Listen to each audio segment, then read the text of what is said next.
Good morning विद्यार्थी मित्रों, video જોઈ રહેલા ધોરણ 10 ના તમામ વિદ્યાર્થી ભાઈ બહેનોનું આપણા સૌની આ YouTube ચેનલમાં સ્વાગત છે। મિત્રો, આપણે વિજ્ઞાનના બીજા પ્રકરણનો અભ્યાસ કરીએ છીએ અને ઘણા બધા તાસ લીધા। હવે આપણે આ પાઠના છેલ્લા અંત તરફના ભાગમાં છીએ। હવે આપણે છેલ્લા મુદ્દાનો અભ્યાસ આજે કરવાના છીએ। 2.4 ક્ષાર પરિવાર। ક્ષાર એટલે સોલ્ટ, પરિવાર એટલે ફેમિલી। સોલ્ટ ફેમિલીની વાત કરવાના છીએ। હવે આપણે જાણીએ છીએ કે આપણા રોજિંદા જીવનમાં આપણે કેટલાક ક્ષારોનો ઉપયોગ કરીએ છીએ। એમાં બહુ જાણીતો ક્ષાર છે મીઠું, NaCl। આ મીઠા માટે ગાંધીજીએ સત્યાગ્રહ કરેલો હતો, દોડીનો સત્યાગ્રહ, યાદ કરો, સમાજ વિદ્યામાં તમે ભણતા હશો। તો આવા ક્ષાર માટે પણ ભૂતકાળમાં સત્યાગ્રહો થયેલા છે। તો એવા ક્ષારો વિશે આપણે આ તાસમાં અભ્યાસ કરવાના છીએ। હવે ક્ષાર પરિવારનો અર્થ શું થાય પહેલા એ સમજી લઈએ। ક્ષાર પરિવાર એટલે સોલ્ટ ફેમિલી। ઘણા બધા ક્ષારો છે, એ બધા ક્ષારો પોતપોતાના પરિવારમાં હોય છે। દાખલા તરીકે સોડિયમ ક્ષારનો પરિવાર છે, તો સોડિયમ ક્ષારનો પરિવાર એટલે એવા ક્ષાર કે જેમાં સોડિયમ એટલે કે Na આવતું હોય, તો એને સોડિયમ ક્ષારનો પરિવાર કહેવાય। એ રીતે પોટેશિયમ ક્ષારનો પરિવાર, ક્લોરાઇડ ક્ષારનો પરિવાર, આવા બધા ઘણા ક્ષારોના પરિવારો છે। તો એ બધા ક્ષાર પરિવારની આપણે વાત કરવાના છીએ। સૌથી પહેલાં જોઈએ કે ક્ષાર પરિવાર કોને કહેવાય, એની વ્યાખ્યા શું। તો ક્ષાર પરિવારની વ્યાખ્યા જોઈ લઈએ પહેલાં, પછી આ તાસમાં આપણે બે પ્રવૃત્તિઓ પણ કરવાના છીએ અને બે પ્રવૃત્તિઓ દ્વારા ક્ષારો વિશે વધુ જાણકારી મેળવવાના છીએ। તો જુઓ, ક્ષાર પરિવાર એટલે શું? તો ક્ષાર પરિવાર એટલે એક સમાન, એક સરખો ધન આયન અથવા ઋણ આયન ધરાવતા ક્ષારોને ક્ષારોનો પરિવાર કહે છે। સમજીએ, પહેલા વ્યાખ્યા લખી દઈએ। તો એક સમાન ધન આયનો અથવા, જોજો અથવા શબ્દ બોલું છું, એક સમાન ધન આયનો અથવા ઋણ આયનો ધરાવતા ક્ષારોને ક્ષાર પરિવાર કહે છે। સમજો બરાબર? વ્યાખ્યા સમજી લો। એક સમાન ધન આયનો ધરાવતા હોય અથવા એક સમાન ઋણ આયનો ધરાવતા હોય એવા ક્ષારોને એક જ પરિવારના ક્ષારો કહે છે, ક્ષાર પરિવાર કહે છે।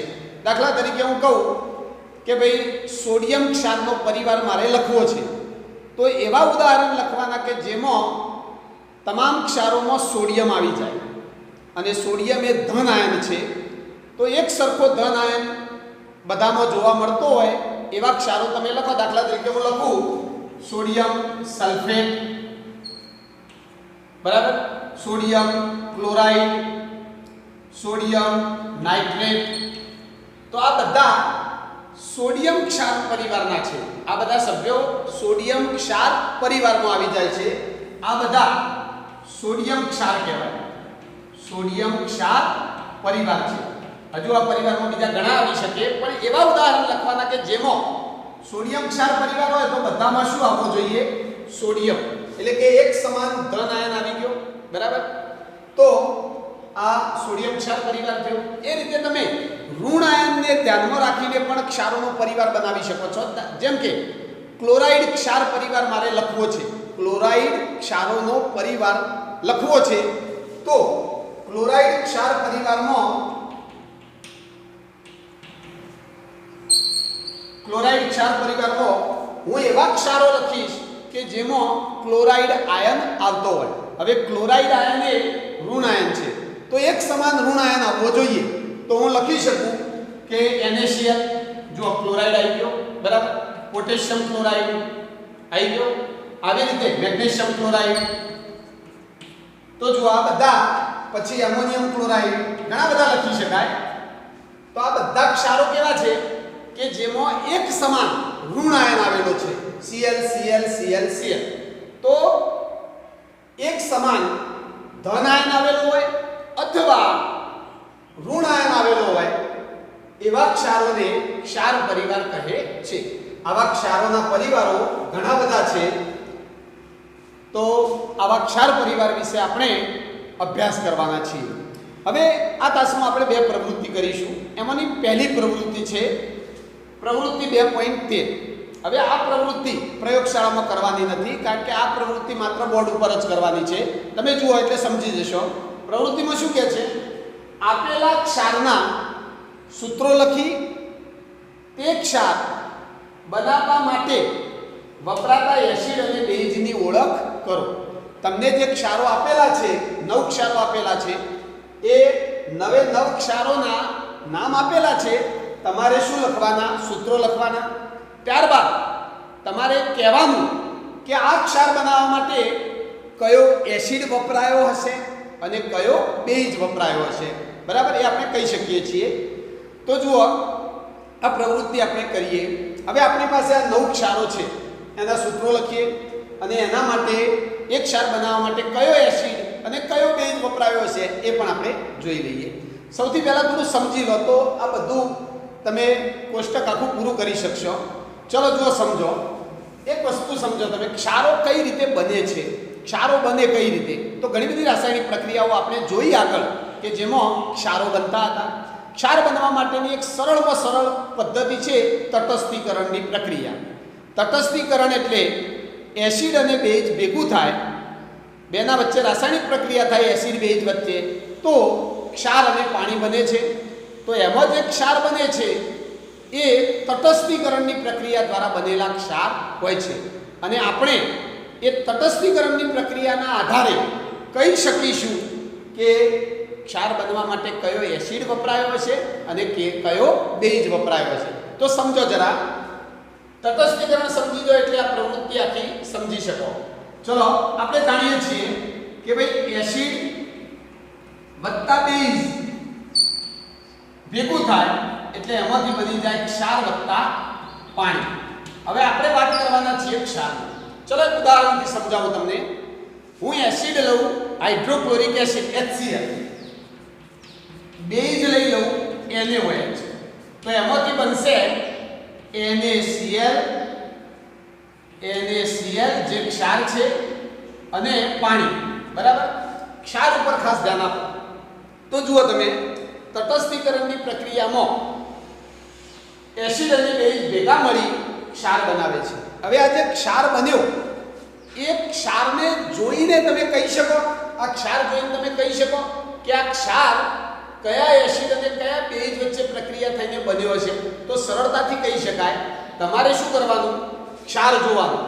આ તમને ખ્યાલ નથી, સમજી લો થોડી વાર માટે કે આ તમને ખબર નથી કે કયો એસિડ અને બેઝ ભેગો થઈ NaCl બન્યો છે. એ બાબતનો તમને ખ્યાલ નથી. તમને ખાલી ક્ષાર ખબર છે કે ભાઈ NaCl ક્ષાર બન્યો. તો કયા એસિડ અને કયા બેઝનો ઉપયોગ થયો છે? તો જો યાદ રાખો, હંમેશા કોઈ પણ ક્ષાર હોય એમાં 2 તત્વો હોય, Na અને Cl. તો આમાં 2 તત્વો છે. એ 2 તત્વોમાં એક તત્વ ધાતુ હોય જે ધન આયન હોય, બરાબર, અને બીજું જે પાછળ તત્વ હોય એ અધાતુ હોઈ શકે અને એ ઋણ આયન હોય છે. બરાબર, હંમેશા કોઈ પણ ક્ષાર તમે જોજો, કોઈ પણ ક્ષાર, તો એક ક્ષારમાં આગળ ધન આયન હોય, પાછળ ઋણ આયન હોય. બરાબર, હવે જે ધન આયન છે એ હંમેશા બેઝમાંથી જ આવેલો હોય. યાદ રાખવાનું, ધન આયન એ શેમાંથી આવેલો હોય? બેઝમાંથી. અને ઋણ આયન શેમાંથી આવેલો હોય? એસિડમાંથી. યાદ રાખવાનું હંમેશા. ધન આયન જોઈ અને વિચારવાનું કે ભાઈ આવો ધન આયન ધરાવતો બેઝ કયો, એ જ વિચારવાનું, કારણ કે આ બેઝમાંથી આવે. અને ઋણ આયન જોઈને વિચારવાનું કે આવો ઋણ આયન ધરાવતો એસિડ કયો, તો તરત જ કયો એસિડ અને કયો બેઝ વપરાઈને આ ક્ષાર બન્યો છે સમજી શકાય. તમે વિચારો, એને ધરાવતો બેઝ કયો? તો એને ધરાવતો હોય એવો બેઝ છે NaOH, સોડિયમ હાઇડ્રોક્સાઇડ, કે જેમાં Na આવી જાય એટલે બેઝ નક્કી થઈ ગયો. હવે Cl ધરાવતો એસિડ કયો? તો Cl ધરાવતો એસિડ છે HCl હાઇડ્રોક્લોરિક એસિડ, એટલે એસિડ પણ મળી ગયો. તો જુઓ તમને જવાબ મળી ગયો કે ભાઈ આ NaCl નો ક્ષાર કયા એસિડ અને બેઝ વચ્ચે પ્રક્રિયા થઈને બનેલો છે. તો NaCl નો ક્ષાર NaOH નામના બેઝ અને HCl નામના એસિડ વચ્ચે પ્રક્રિયા થઈ અને બનેલો છે. આ રીતે તમે કોઈ પણ ક્ષાર કયા એસિડ અને બેઝ વચ્ચે પ્રક્રિયા થઈને બનેલો છે તમે સરળતાથી કહી શકો. તમને ખ્યાલ હોવો જોઈએ કે ભાઈ એસિડનો સૂત્રો આવડવા જોઈએ, થોડો કયા કયા એસિડ છે કયા કયા બેઝ છે એનો થોડો ખ્યાલ હોવો જોઈએ. બસ એટલું જાણતા હોય તો કોઈ પણ ક્ષાર કયા એસિડ અને કયા બેઝનો ઉપયોગ કરીને બનેલો છે એ કહી શકીએ છીએ. અને જો બીજી એક વાત કહું તમને, કોઈ પણ ક્ષારનું તમે નામ બોલો ને, કોઈ પણ ક્ષારનું નામ બોલો તો હંમેશા નવમા ધોરણમાં આ બધું ભણવામાં આવી ગયેલું છે. એકવાર જોઈ લઈએ. કોઈ પણ ક્ષારનું નામ બોલીએ તો એમાં પહેલું જે તત્વ હોય એનું નામ, જે મૂળ નામ હોય એ જ બોલવામાં આવે છે. આ તત્વનું મૂળ નામ છે સોડિયમ, તો સોડિયમ બોલાય. પછી પાછળનું જે તત્વ હોય એનું મૂળ નામ બોલવામાં આવતું નથી. પાછળ તત્વ છે ક્લોરીન, તો ક્લોરીન ના લખાય, સોડિયમ ક્લોરીન એવું આનું નામ થાય નહીં. એ પાછળનું જે તત્વ હોય ક્લોરીન કે જે હોય એ નામના પાછળ આઈડ પ્રત્યય લાગતો હોય, એટ પ્રત્યય લાગી શકે, જેવો ક્ષાર જેવું આ પાછળનું તત્વ એવો પ્રત્યય લાગી શકે છે. તો અહીંયા ક્લોરીન છે તો એના પાછળ આઈડ પ્રત્યય લાગશે, એટલે ક્લોરીન વત્તા આઈડ તો બોલાય ક્લોરાઇડ. એટલે આનું નામ થાય, આનું નામ લખાય ક્લોરાઇડ. તો જુઓ તમે, સોડિયમ ક્લોરાઇડ હંમેશા ક્ષારમાં પહેલું જે તત્વ હોય એનું મૂળ નામ જ હોય, એમાં કોઈ પ્રત્યય લાગશે નહીં.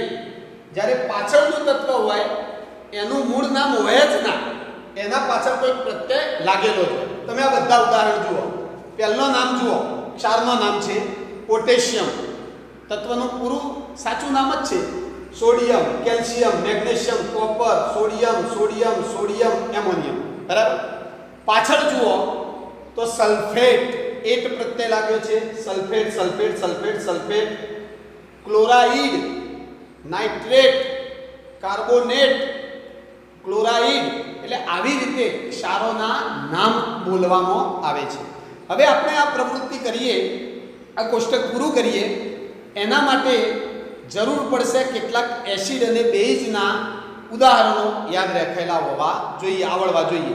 તો આપણે જે અગાઉના તાસમાં પ્રબળ એસિડ, પ્રબળ બેઝ, નિર્બળ એસિડ, નિર્બળ બેઝની વાત કરતા હતા એ વખતે જે ઉદાહરણો લખ્યા હતા એ ફરીવાર લખી દઈએ, કારણ કે એની જરૂર પડશે.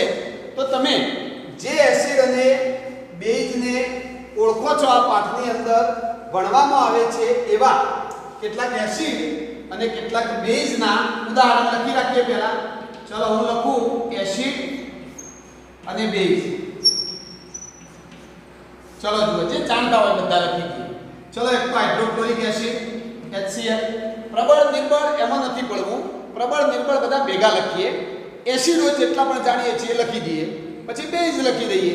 તો ચલો એસિડમાં એક હાઇડ્રોક્લોરિક એસિડ, પછી sulphuric acid, nitric acid HNO3, પછી એક હાઇડ્રોસાયનિક એસિડ પણ તમને કહ્યું હતું એ, પછી HCOOH, ફોર્મિક એસિડ, પીડીના ડંખમાં હોય ને, પીડી અને કવચના ડંખમાં હોય એ એસિડ, પછી એસિડિક એસિડ, પછી કાર્બનિક એસિડ H2CO3. તો આવા બધા જુદા જુદા એસિડો આપણે આ જ પ્રકરણમાં ભણીએ છીએ. ચલો કેટલાક બેઝના ઉદાહરણ લખી દઈએ. તો બેઝમાં આપણે ભણીએ છીએ NaOH, KOH, NH3. આ બધાની જરૂર નથી પડવાની, પણ જેની જરૂર પડે એનો ઉપયોગ કરીશું. પછી NH4OH, પછી છે CaOH ટ્વાઇસ, પછી એવો ને એવો લખી શકીએ આના ઉપરથી MgOH ટ્વાઇસ, પછી લખી શકીએ કોપર નો CuOH ટ્વાઇસ, પછી આપણે લખી શકીએ FeOH ટ્વાઇસ, AlOH ટ્વાઇસ. બરાબર. આવા બધા જુદા જુદા બેઝ પણ આપણે લખી શકીએ છીએ. હવે ચલો તમને થોડા ઘણા એસિડ બેઝના આવા સૂત્રો આવડતા હોય તો એનો ઉપયોગ કરીને આપણે આ પ્રવૃત્તિ પૂરી કરી શકીશું. ચલો હવે આપણે આ પ્રવૃત્તિનું જે કોષ્ટક છે એ પૂરું કરીએ. ચલો સૌથી પહેલું આપણું કામ છે આ બધા ક્ષારોના સૂત્રો લખવા. તો જુઓ પોટેશિયમ સલ્ફેટ. હવે 9મા ધોરણમાં તમે આવા બધા સૂત્રો લખતો શીખી ગયા છો. ખાલી એક ઉદાહરણ આપી દઉં, પછી બીજા બધા સૂત્રો પ્રમાણે તમે 9મા ધોરણનું જો યાદ હોય તો લખી શકશો. Potassium sulphate. તો તમને પહેલાં ખ્યાલ હોવો જોઈએ કે પોટેશિયમ કેવો આયન છે. પોટેશિયમ છે K+1. પોટેશિયમ કેવો આયન હોય? +1. કારણ કે પોટેશિયમ છેલ્લી કક્ષામાંથી એક ઇલેક્ટ્રોન ગુમાવીને +1 વીજભાર ધરાવતો આયન બનાવે છે, એટલે K+ બને હોય. પછી સલ્ફેટ. સલ્ફેટ એટલે SO4 -2. આને કહેવાય સલ્ફેટ આયન. આ છે પોટેશિયમ આયન, આ છે સલ્ફેટ આયન. હવે આ બે આયનો વિરુદ્ધ વીજભાર ધરાવતા પ્લસ માઇનસ વાળા બે આયનો ભેગા મળી પોટેશિયમ સલ્ફેટ નામનું સંયોજન બનાવે છે. પોટેશિયમ સલ્ફેટ નામનો ક્ષાર બનાવે છે. તો સૂત્ર શું થાય? તો જ્યારે આનું સૂત્ર બનાવીએ ત્યારે આ રીતે થાય કે આ બેને ભેગું કરી દઈએ કે SO4 ભેગું કરીએ તો એમના જે વીજભાર હોય એની અદલા બદલી થઈ જશે. એટલે કે આ -2 અહીંયા આવી જશે, આ +1 અહીંયા આવી જશે. તો 2 અહીંયા આવી જાય એટલે આવું થઈ જાય K2 અને SO4 ના પાસે શું આવી જાય? 1. હવે 1 લખવાની સિસ્ટમ છે નહીં એટલે 1 લખીશું નહીં. તો પોટેશિયમ સલ્ફેટનું સૂત્ર શું થયું? K2SO4. બરાબર. 9માં આ બધું ભણવામાં આવતું હતું. ના ખ્યાલ આવતો હોય તો એકવાર 9માનો જે આવો પાઠ હતો એ જોઈ લેજો. એમાં કોઠાની અંદર બધા આવા આયનો આપેલા હતા. એ આયનો યાદ હોય તો તમે કોઈ પણ રસાયણનું સૂત્ર લખી શકો છો. એકલા ક્ષારનું નહીં, બીજો એ બધો સૂત્રો તમને બનાવતો આવડી જાય. પદ્ધતિ આ છે બનાવવાની બસ. તો આ રીતે આપણે સૂત્રો બનાવી શકીએ છીએ. ચલો પોટેશિયમ સલ્ફેટ તો K2SO4. પછી સોડિયમ સલ્ફેટ તો Na2SO4. કેલ્શિયમ સલ્ફેટ તો CaSO4. બરાબર. મેગ્નેશિયમ સલ્ફેટ તો MgSO4. કોપર સલ્ફેટ તો CuSO4. સોડિયમ ક્લોરાઇડ તો NaCl. સોડિયમ નાઇટ્રેટ તો NaNO3. નાઇટ્રેટ એટલે NO3 માઈનસ આયન કહેવાય. પછી સોડિયમ કાર્બોનેટ તો Na2CO3. એમોનિયમ ક્લોરાઇડ તો NH4Cl. બરાબર. ચલો આ બધા ક્ષારોના સૂત્રો થઈ ગયા. હવે આ ક્ષારો બનાવવા માટે કયો એસિડ અને કયો બેઝ ઉપયોગમાં લીધો છે એની વાત કરીએ. તો જુઓ તમને મેં હમણાં કીધું એ યાદ રાખજો. ક્ષારનું સૂત્ર જોવાનું અને ક્ષારના સૂત્રમાં ધન આયન અને ઋણ આયન જોવાના ખાસ. ધન અને ઋણ આયન જોજો. પહેલો જે ધન આયન હોય એ બેઝમાંથી આવેલો હોય. બેઝમાંથી આવેલો હોય. જ્યારે તટસ્થીકરણ પ્રક્રિયા થાય, એસિડ બેઝ વચ્ચે પ્રક્રિયા થાય અને ક્ષાર બને તો એ ક્ષારની અંદર આગળ જે ધન આયન લખીએ છીએ એ શામાંથી આવેલો હોય? બેઝમાંથી આવેલો હોય. અને પાછળનો ઋણ આયન આવેલો હોય એસિડમાંથી. તો ચલો આ ક્ષાર બનાવવા માટે, પોટેશિયમ સલ્ફેટનો ક્ષાર બનાવવા માટે કયો એસિડ અને કયો બેઝ ઉપયોગમાં લીધેલો હશે? તો વિચારો. પહેલો જે K છે એ બેઝમાંથી આવેલો હોય તો K એટલે કે પોટેશિયમ ધરાવતો બેઝ કયો? બેઝમાં જો પોટેશિયમ ધરાવતો બેઝ કયો? KOH. તો આ ક્ષાર બનવામાં કયો બેઝ ઉપયોગમાં લીધેલો હશે? KOH. તો આપણે લખી શકીએ બેઝમાં KOH. ચલો કયો એસિડ ઉપયોગમાં લીધો હશે? તો જુઓ SO4. પાછળનો આયન જુઓ. SO4 આયન કયા એસિડમાં આવે છે? જુઓ તો SO4 આવે છે અહીંયા, એટલે સલ્ફ્યુરિક એસિડ. તો ઉપયોગમાં લીધેલો એસિડ આવી જશે H2SO4. ખ્યાલ આવ્યો? આ રીતે તમે લખી શકો છો. ચલો બીજામાં લખવું હોય તો NaOH માંથી આવેલો હોય અને SO4 એટલે H2SO4. આ રીતે ફટાફટ તમે લખી શકો. ચલો CaSO4.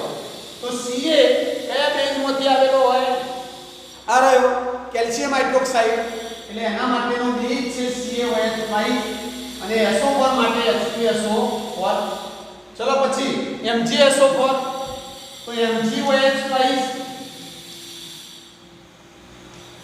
અને SO4 એટલે H2SO4.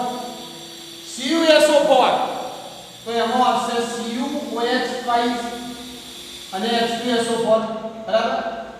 આ રીતે લખી શકાય. ચલો આમાં જુઓ NaCl તો Na એટલે NaOH માંથી આવેલો હોય, Cl કયામાંથી આવેલો હોય? HCl હાઇડ્રોક્લોરિક એસિડ માંથી. ચલો NaNO3 તો NaOH માંથી હોય અને NO3 જુઓ એસિડમાં જુઓ તો આવે HNO3 નાઇટ્રિક એસિડ તો અહીંયા લખી શકીએ HNO3. પછી Na2CO3 તો Na એટલે NaOH અને CO3 કયા એસિડમાંથી આવશે? આ રહ્યો કાર્બનિક એસિડ જેને આપણે સોડા વોટર કહીએ છીએ. એ પાણીમાં કાર્બન ડાયોક્સાઇડ દ્રાવ્ય થાય એટલે આ એસિડ બનશે H2CO3. તો અહીંયા એસિડ લખી શકીએ H2CO3. ચલો છેલ્લું NH4Cl તો NH4 કયા બેઝમાંથી આવશે? આ રહ્યો NH4OH સોરી અહીંયા NH4OH અને એના માટે એસિડ કયો છે? Cl એટલે HCl. તો આ રીતે સરળતાથી થોડી બુદ્ધિ દોડાવીએ તો કોઈ પણ ક્ષાર બનવા માટે ઉપયોગમાં લીધેલા એસિડ અને બેઝને આપણે ઓળખી શકીએ છીએ. તો આ હતી પ્રવૃત્તિ 2.13. એકવાર સ્ક્રીનશોટ લઈ લો અને ત્યાર પછી આપણે પ્રવૃત્તિ 2.14 કરવાના છીએ અને આ 2.14 પ્રવૃત્તિમાં પ્રયોગશાળામાં જઈને આપણે પ્રયોગ કરવાના છીએ. પહેલા એકવાર સ્ક્રીનશોટ લઈ લો.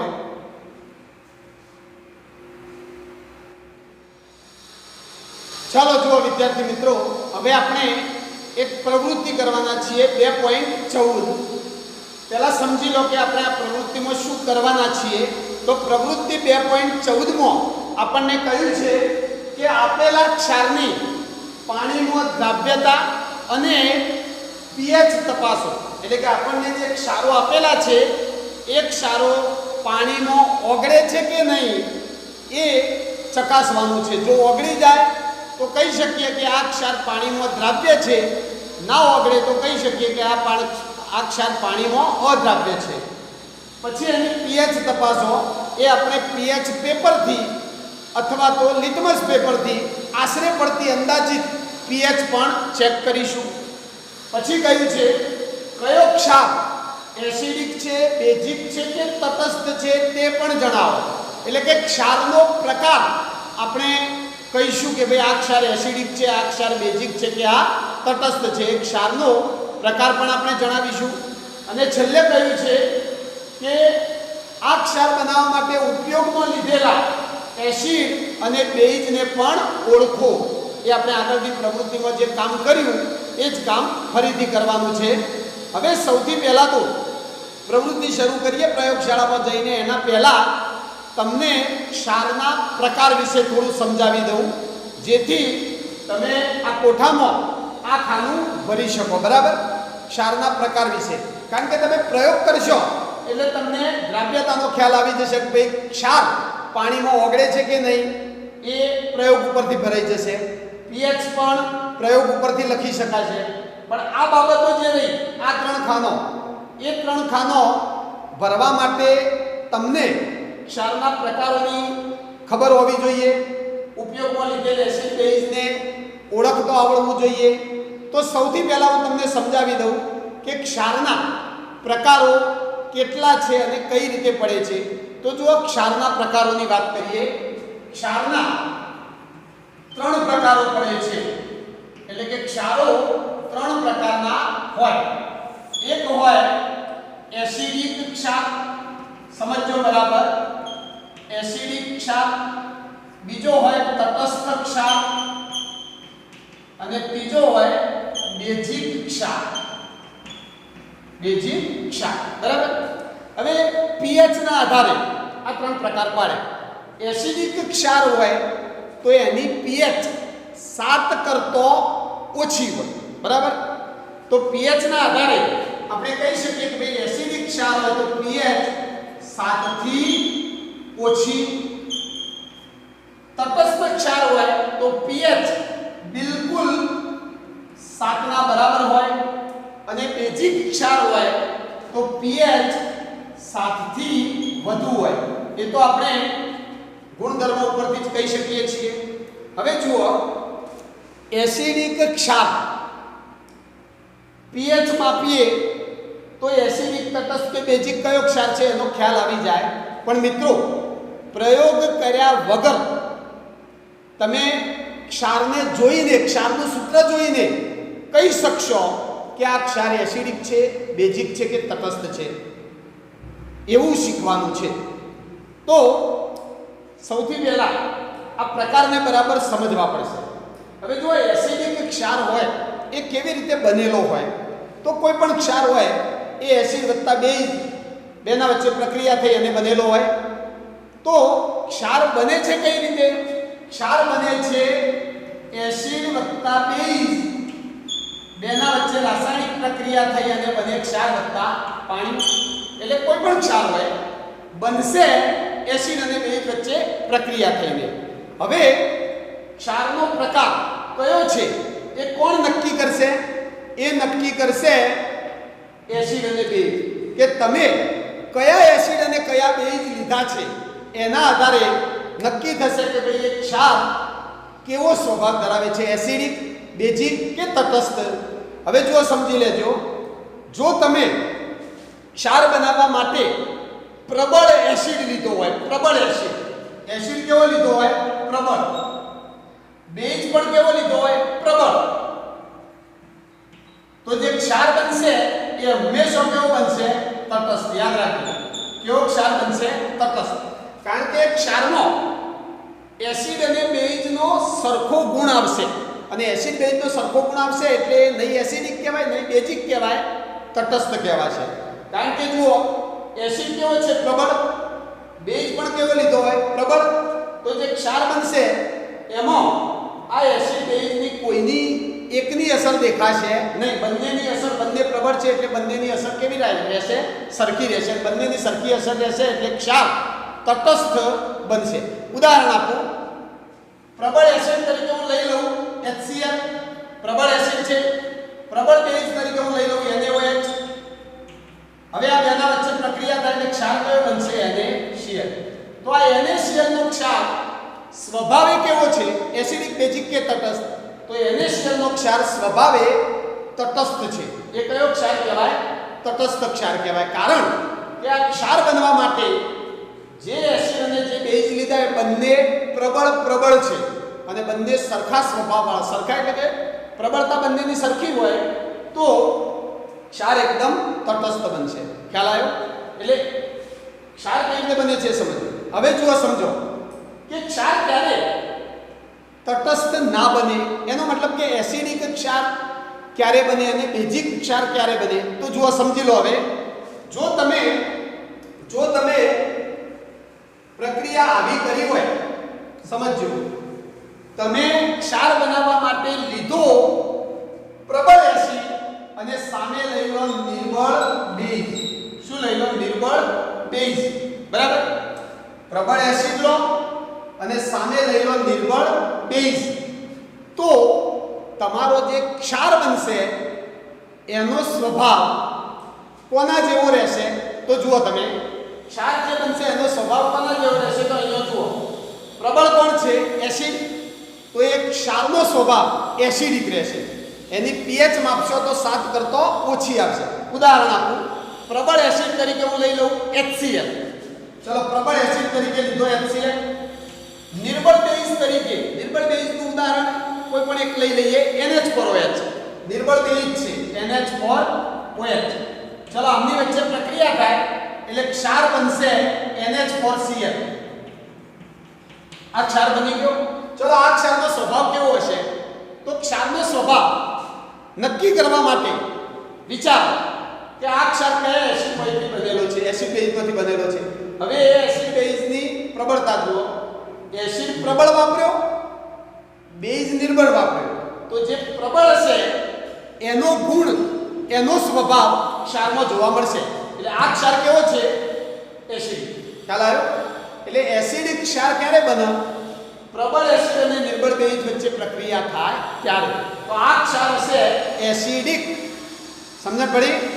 એવી રીતે તમે સમજો. ચલો આને હું બેઝિક ક્ષાર બનાવવા માંગુ છું. તો બેઝિક ક્ષાર બનાવવા માટે તમારે એસિડ કેવો લેવાનો? નિર્બળ. અને બેઝ કેવો લેવાનો? પ્રબળ. તો જે ક્ષાર બનશે એ ક્ષારમાં સ્વભાવ કોનો આવશે? જે પ્રબળ હોય એનો સ્વભાવ આવશે. એટલે કોનો સ્વભાવ આવશે?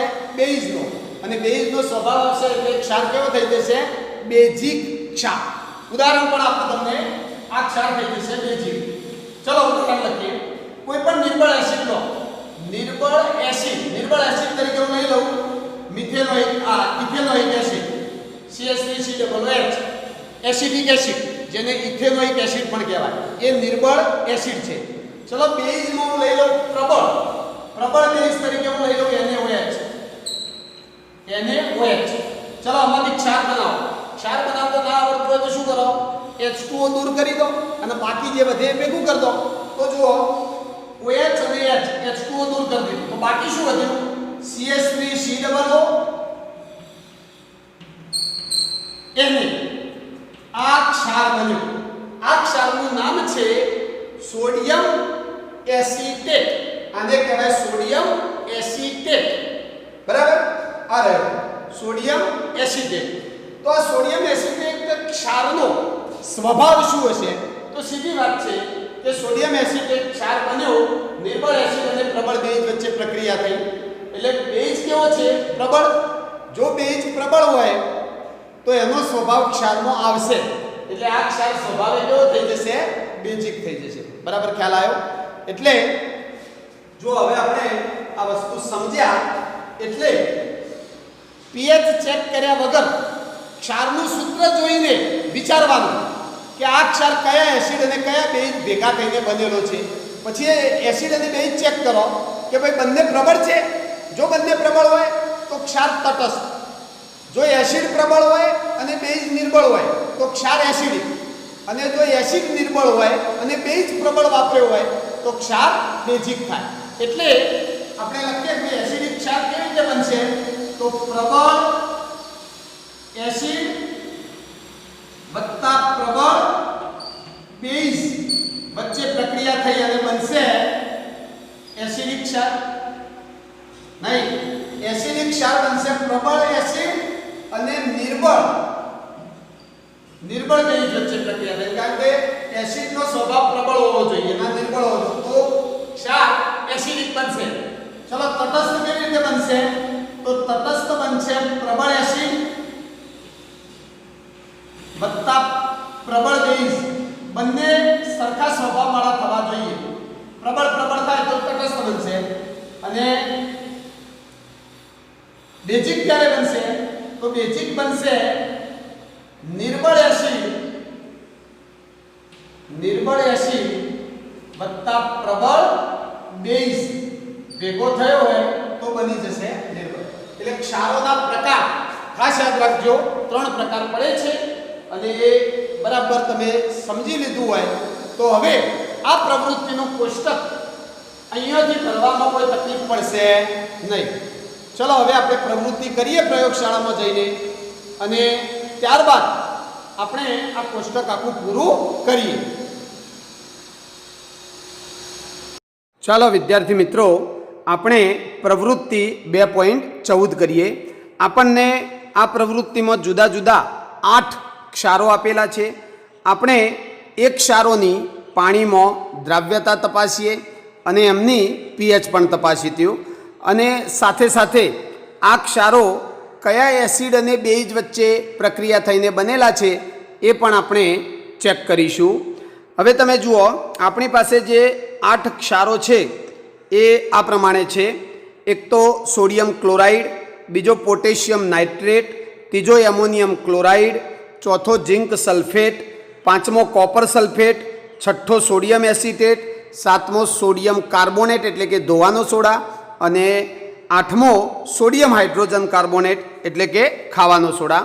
હવે આપણે આ 8 જુદી જુદી ખાલી કસનળીઓ નંબર લગાવીને આપણે સ્ટેન્ડ ઉપર મૂકેલી છે. હવે શું કરીએ, સૌથી પહેલાં તો આપણે આ 8 કસનળીઓની અંદર પાણી લઈ લઈએ અને પછી એમાં નંબર પ્રમાણે જે ક્ષારો 8 આપેલા છે એને આપણે ઉમેરીએ અને ત્યાર પછી એની દ્રાવ્યતા અને પીએચની તપાસ કરીએ. તો ચલો સૌથી પહેલાં દરેકમાં પાણી રેડી દઈએ. આપણે થોડુંક પાણી લઈ લઈએ દરેકની અંદર, પછી એમાં વારાફરતી બધા ક્ષારો દ્રાવ્ય કરીશું.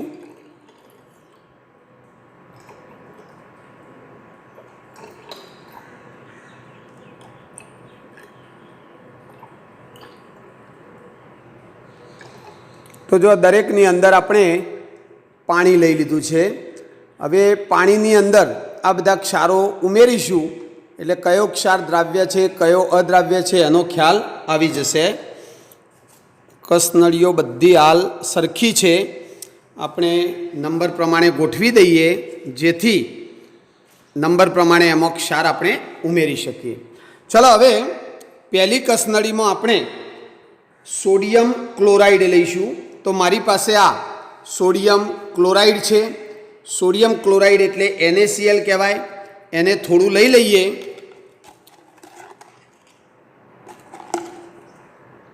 બરાબર, આ NaCl લીધું અને એને 1 નંબરની કસનળીમાં આપણે નાખી દઈએ. બરાબર, હવે ધીમે ધીમે એ દ્રાવ્ય થઈ જશે. જો દ્રાવ્ય થવાનું હશે તો તરત જ આ સોડિયમ ક્લોરાઇડ આખું અંદર દેખાશે જ નહીં. આપણે એને એકવાર હલાવી દઈએ તો જેથી સારી રીતે અંદર દ્રાવ્ય થઈ જશે. અને આમાં આપણે જાણીએ છીએ કે મીઠું પાણીમાં દ્રાવ્ય થતું હોય છે. ચલો બીજી કસનળીમાં આપણે નમૂનો લઈશું પોટેશિયમ નાઇટ્રેટ. તો આ મારી પાસે પોટેશિયમ નાઇટ્રેટ છે, જેને આપણે 2 નંબરની કસનળીમાં નાખી દઈએ છીએ. થોડી માત્રા લઈ અને 2 નંબરની કસનળીમાં નાખી દઈએ પોટેશિયમ નાઇટ્રેટ. બરાબર, ચલો પછી 3 નંબરમાં એમોનિયમ ક્લોરાઇડ. આ મારી પાસે છે એમોનિયમ ક્લોરાઇડ, જેનું સૂત્ર થાય NH4Cl. અહીંયા કંઈક લખેલું છે NH4Cl. આ એમોનિયમ ક્લોરાઇડ છે. એમોનિયમ ક્લોરાઇડને આપણે 3 નંબરની કસનળીમાં નાખી દઈએ છીએ. આ એમોનિયમ ક્લોરાઇડ જેને 3 નંબરમાં ઉમેરી દઈએ. ચલો પછી આપણી પાસે ચોથું છે ઝિંક સલ્ફેટ. ઝિંક સલ્ફેટ એટલે અહીંયા તમે જુઓ તો તમને સલ્ફેટ, ઝિંક સલ્ફેટ લખેલું છે ZnSO4. એ ZnSO4 ને આપણે નાખીશું કસનળી 4ની અંદર. ચલો આ ઝિંક સલ્ફેટ લીધું, જેને કસનળી 4માં નાખી દઈએ. ત્યારબાદ 5મો નમૂનો છે કોપર સલ્ફેટ. કોપર સલ્ફેટ એટલે મોરથૂથું જેને આપણે કહીએ છીએ. આ કોપર સલ્ફેટ છે જેનું સૂત્ર CuSO4 થાય. આ કોપર સલ્ફેટ વાદળી રંગનું આવતું હોય છે. એને આપણે થોડું કાઢી લઈએ અને પછી એને નાખી દઈએ કસનળી નંબર 5મો. બરાબર, કોપર સલ્ફેટ.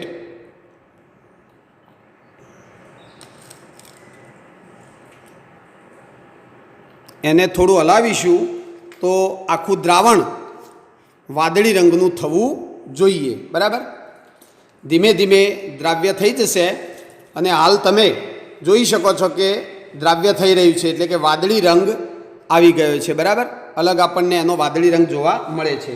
ચલો 6થા નમૂનામાં આપણે લઈશું સોડિયમ એસિટેટ. આ મારી પાસે છે સોડિયમ એસિટેટ, જેનું સૂત્ર થાય CH3COOH. આ સોડિયમ એસિટેટને આપણે થોડું લઈ લઈએ. જુઓ આવું દેખાતું હોય છે સોડિયમ એસિટેટ. સફેદ રંગનો ક્ષાર છે, જેને આપણે આ લઈ લઈએ થોડું સોડિયમ એસિટેટ. એને આપણે નાખીશું 6 નંબરની કસનળીમાં. બરાબર, આ સોડિયમ એસિટેટ થઈ ગયું. ચલો એના પછી 7 નંબરમાં આપણે લઈશું ધોવાનો સોડા. ધોવાનો સોડા અહીંયા કાઢેલો જ છે. આ ધોવાનો સોડા છે જેને વોશિંગ સોડા કહીએ, Na2CO3. એને આપણે લઈ લઈશું 7 નંબરની કસનળીમાં. ચલો પછી આપણે છેલ્લે લઈએ ખાવાનો સોડા. ખાવાનો સોડા એટલે NaHCO3, જેને આપણે સોડિયમ હાઇડ્રોજન કાર્બોનેટ પણ કહી શકીએ છીએ. આમ દેખાવે ધોવાનો અને ખાવાનો સોડા સરખા જેવા લાગતા હોય છે, પણ આ ખાવાનો સોડા તમે ઈનો જોયો હોય તો એવો દાણાદાર લાગતો હોય છે, એટલે છૂટો છૂટો એક એક કણ જોવા મળે છે. તો આને આપણે લઈ લઈએ. ચલો આને આપણે લઈ લઈએ 8 નંબરની કસનળીમાં.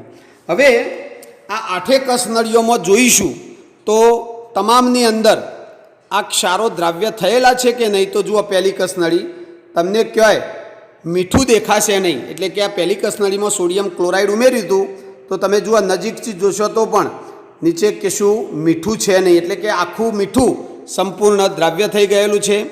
બીજી કસનળીમાં પણ તમે જુઓ તો પદાર્થ દ્રાવ્ય જ છે, આર પાર જોઈ શકાય છે, તળિયે આપણને કોઈ પદાર્થ દેખાતો નથી, એટલે આમાં પણ દ્રાવ્ય થઈ ગયો છે. ત્રીજી કસનળીમાં પણ સંપૂર્ણ રીતે પદાર્થ દ્રાવ્ય થયેલો છે. ચોથી કસનળીમાં પણ કશું દેખાતું નથી, એટલે પદાર્થ દ્રાવ્ય થઈ ગયો છે એમ આપણે કહી શકીએ.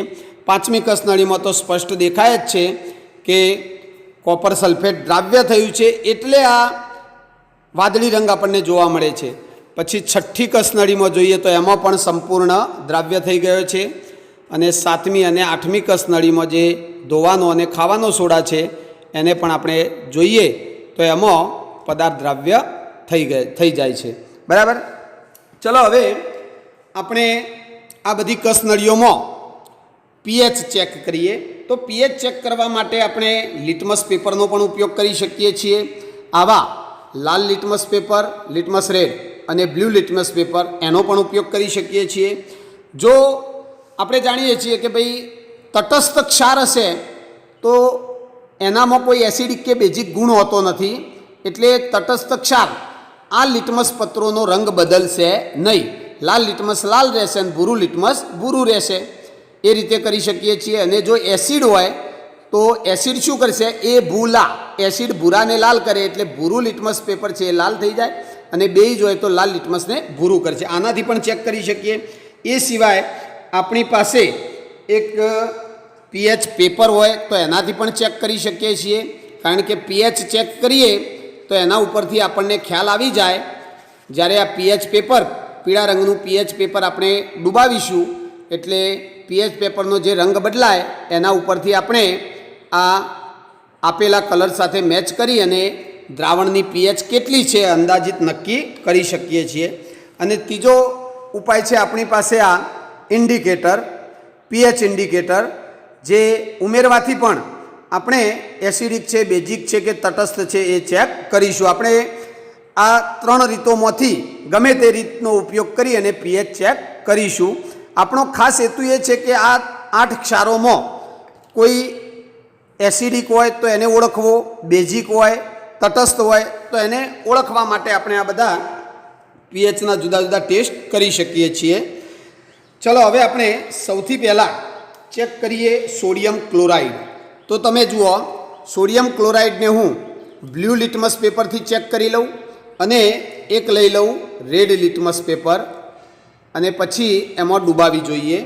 ચલો આ છે રેડ લિટમસ પેપર અને આ છે બ્લુ લિટમસ પેપર. ચલો હવે સોડિયમ ક્લોરાઇડની પહેલી કસનળી લઈએ અને એમાં આ લાલ લિટમસ પેપરને આપણે ડૂબાવીએ અને એને દ્રાવણ અડે મીઠાનું એ રીતે કરીએ તો જુઓ ભીનું થયું, પણ લિટમસ પેપરનો કોઈ રંગ બદલાયો નથી, એટલે લાલ લિટમસ પેપર એવું ને એવું જ છે. બ્લુ લિટમસ પેપર છે એને આપણે ડૂબાડીએ તો એમાં પણ કોઈ રંગ બદલાયો નથી, માત્ર ભીનું થાય છે, બાકી લિટમસનો રંગ એના એ જ રહે છે. એટલે આપણે કહી શકીએ કે 1 નંબરમાં જે નમૂનો છે સોડિયમ ક્લોરાઇડનો એની અંદાજિત પીએચ 7 જ છે, એટલે કે કોઈ એનામાં એસિડિક કે બેઝિક સ્વભાવ છે નહીં. બરાબર. તો આનું પૂરું થયું 1 નંબરનું. એને આપણે કહી શકીએ કે આ તટસ્થ ક્ષાર છે. ક્ષારનો સ્વભાવ કેવો થયો? તટસ્થ. ચલો 2 નંબરમાં ચેક કરીએ. પીએચ પેપરથી ચેક કરી લઈએ એટલે તરત ખ્યાલ આવી જાય. ચલો 2 નંબર. 2 નંબરમાં કયો નમૂનો હતો? Potassium nitrate. તો એને પણ આપણે ચેક કરીએ તો જુઓ ભીનું થાય છે, સાઈડમાંથી તમે જુઓ તો ભીનું થયું છે, પણ કોઈ લિટમસ પેપરનો રંગ બદલાયો નથી. ચલો બ્લુ લિટમસ પેપર એમાં નાખીએ, બ્લુ લિટમસ પેપર. તો બ્લુ લિટમસ પેપરમાં પણ તમે જોઈ શકો છો કે ભીનું થાય છે પણ કોઈ રંગ બદલાતો નથી. એટલે 2 નંબરની કસનળીમાં જે ક્ષાર છે એનો સ્વભાવ પણ તટસ્થ છે એવું આપણે કહી શકીએ છીએ. એની અંદાજિત પીએચ 7 આજુબાજુ છે એ આપણે કહી શકીએ છીએ. ચલો ત્રીજી કસનળીમાં આપણી પાસે છે એમોનિયમ ક્લોરાઇડ. ચલો આનાથી ચેક કરીએ. હવે આ જે સૂચક છે પીએચ સૂચક જ છે, એ જો એસિડિક હશે તો લાલ રંગ આપી દેશે અને બેઝિક હશે તો આવો વાદળી રંગ આપશે. ચલો ચેક કરીએ ત્રીજા નંબરની કસનળીમાં આપણે. ચલો આ 3 નંબરની કસનળી લીધી, એની અંદર થોડા ટીમ્પા નાખીએ સૂચકના. તો જુઓ તમે જોઈ શકો છો કે આમાં રંગ લાલ જોવા મળે છે અને લાલ રંગ જોવા મળે એટલે લાલ રંગની પીએચ 6-5 આસપાસ હોય એટલે આપણે કહી શકીએ છીએ કે 3 નંબરનો ક્ષાર એસિડિક સ્વભાવ ધરાવે છે અને એની પીએચ 7 કરતો ઓછી છે એ નક્કી થયું. બરાબર, એટલે કે એમોનિયમ ક્લોરાઇડ એસિડિક છે. ચલો પછી ઝિંક સલ્ફેટ ચોથો નમૂનો છે, એમાં પણ આપણે આ જ સૂચક ઉમેરી જોઈએ. તો જુઓ એમાં પણ તમે જોઈ શકો છો કે તરત જ આપણને લાલ રંગ જોવા મળે છે એટલે 4 નંબરનો ક્ષાર પણ એસિડિક છે. ચલો 5 નંબરનો ક્ષાર કોપર સલ્ફેટ લઈએ. આ કોપર સલ્ફેટ, તો કોપર સલ્ફેટમાં જુઓ તમે તો કોપર સલ્ફેટમાં આપણે ઉમેરીએ તો જુઓ એમાં પણ વાદળી રંગ દૂર થઈ જશે અને લાલ રંગ જોવા મળે છે. એનો અર્થ એવો થાય કે કોપર સલ્ફેટ પણ સ્વભાવે એસિડિક છે. ચલો હવે બાકી રહ્યા આપણી પાસે 3 નમૂના. છઠ્ઠો નમૂનો છે સોડિયમ એસિટેટ. ચાલો એમાં ચેક કરીએ આનાથી એકવાર. તો જુઓ તમે જોઈ શકો છો કેવો રંગ આવ્યો, વાદળી રંગ આવ્યો. અને વાદળી રંગ આવે એટલે સમજવાનું કે આની પીએચ 7 કરતો વધુ છે, કારણ કે આ પીએચ સૂચકની બોટલ ઉપર જ તમે જુઓ વાદળી રંગ છે એ બેઝિક સ્વભાવ દર્શાવે છે એટલે પીએચ 7 કરતો વધુ છે. સોડિયમ એસિટેટ સ્વભાવે બેઝિક છે એ નક્કી થયું. ચલો 7 નંબરમાં ચેક કરીએ. તો જો 7 નંબરમાં ચેક કર્યું, બાજુમાં 8 નંબરમાં પણ સૂચક ઉમેરી દઉં તો તમે જોઈ શકો છો સ્પષ્ટ આપણને દેખાય છે કે 7 અને 8 નંબરમાં પણ આપણે વાદળી રંગ જોઈ શકીએ છીએ એટલે એ પણ સ્વભાવે બેઝિક છે. અને 8 નંબરની અંદર જે હતો એ પણ સ્વભાવે કેવો છે, બેઝિક જ છે. તો આ રીતે આપણે સરસ મજાની પ્રવૃત્તિ દ્વારા ક્ષારોનો સ્વભાવ ચેક કરી શકીએ છીએ. કયો ક્ષાર એસિડિક છે, કયો તટસ્થ છે, કયો બેઝિક છે એ આપણે ચેક કરી શકીએ છીએ. હવે બોર્ડ ઉપર આપણે જે કોષ્ટક દોર્યું હતું એ પૂરું કરીએ.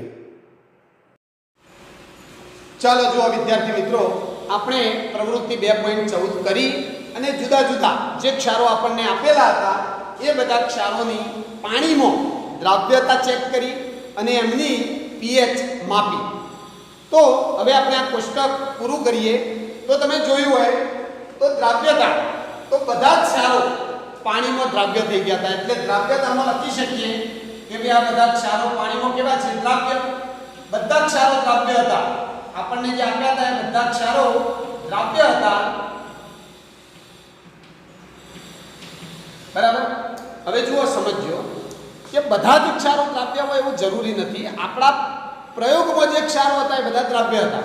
બાકી કેટલાક એવા એક ક્ષારો છે કે જે પાણીમાં અદ્રાવ્ય હોય. યાદ કરો, દાંતના ઉપરનું જે કેલ્શિયમ ફોસ્ફેટનું આવરણ હોય, કેલ્શિયમ ફોસ્ફેટ જે ક્ષાર છે એનું સૂત્ર થાય Ca3PO4 ટ્વાઇસ કેલ્શિયમ ફોસ્ફેટ. આ ક્ષાર પાણીમાં અદ્રાવ્ય છે એટલે તો દાંતના ઉપરનું પડ પાણી પીવાથી ને એનાથી ઓગળતું નથી. એટલે કેટલાક ક્ષારો પાણીમાં અદ્રાવ્ય પણ હોય છે, પણ આપણે જે આપ્યા છે એ બધા દ્રાવ્ય હતા. પછી એમની પીએચ, તો જુઓ પીએચ આપણે ચેક કરી. સોડિયમ ક્લોરાઇડની પીએચ કેટલી આવી હતી? 7, અંદાજિત 7 આવી હતી. પોટેશિયમ નાઇટ્રેટ હોય તો પોટેશિયમ નાઇટ્રેટની પીએચ પણ 7 આવી હતી. બરાબર.